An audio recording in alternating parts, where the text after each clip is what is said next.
ces pierres, elles ont une signification, je suppose. Oui, bien sûr.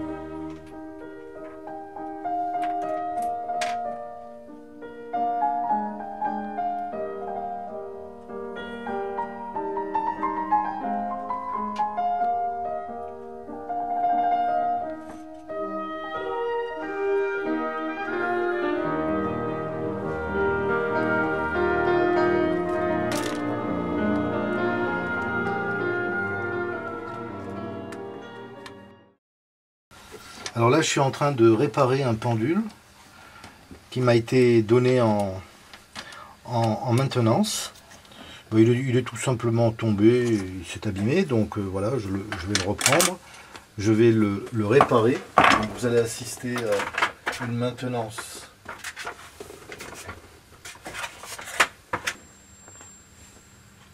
Voilà. Donc, étant donné que l'appareil a été déstructuré, la maintenance ne suffit pas. Il faut le ritualiser ensuite. Et là, il faudra attendre des heures planétaires en fonction de certains jours, position lunaire, etc.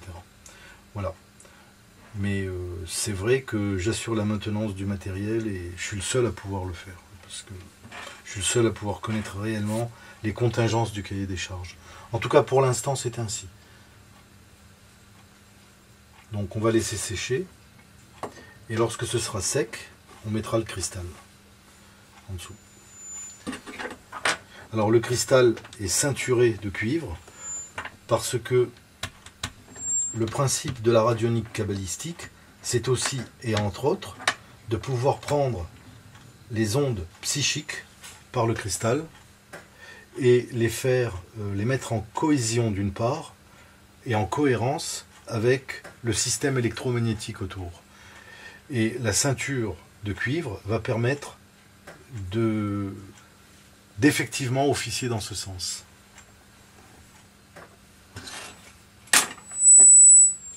Les ultrasons qu'on entend là, c'est quoi?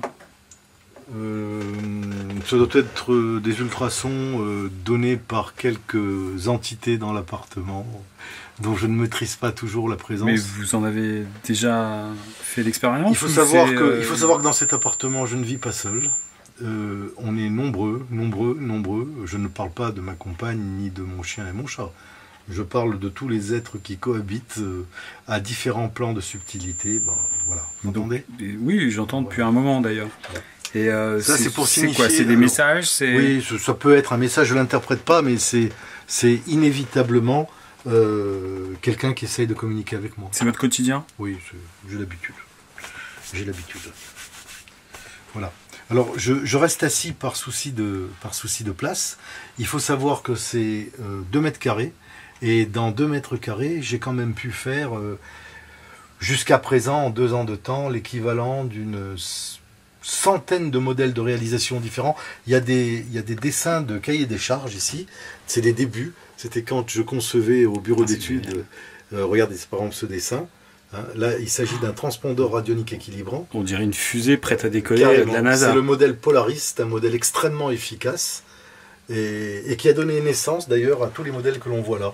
C'était les premiers modèles que je réalisais. J'ai même fait une bague radionique à un certain niveau. C'est très intéressant. Voilà des modèles d'arbres de vie qui sont réalisés en plomb, réalisés en cuivre, réalisés en... Oui, il y a un côté aussi artistique dans votre démarche. Bien entendu, extrêmement artistique. Voilà, encore un modèle de temple. Ici, on a des réalisations, très intéressantes de modèles qui ont très souvent aidé beaucoup de monde. Alors, ça part aussi à l'export en Belgique, aux États-Unis, en Afrique.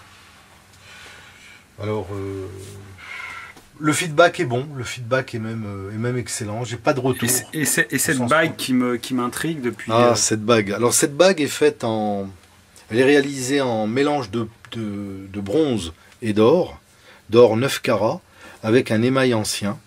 Et c'est un modèle original de bague médiévale.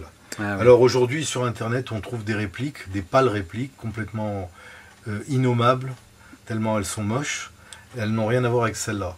Celle-ci a quand même à peu près 300 ans. Et, Vraiment. et la légende dit qu'elle aurait appartenu au comte de Saint-Germain.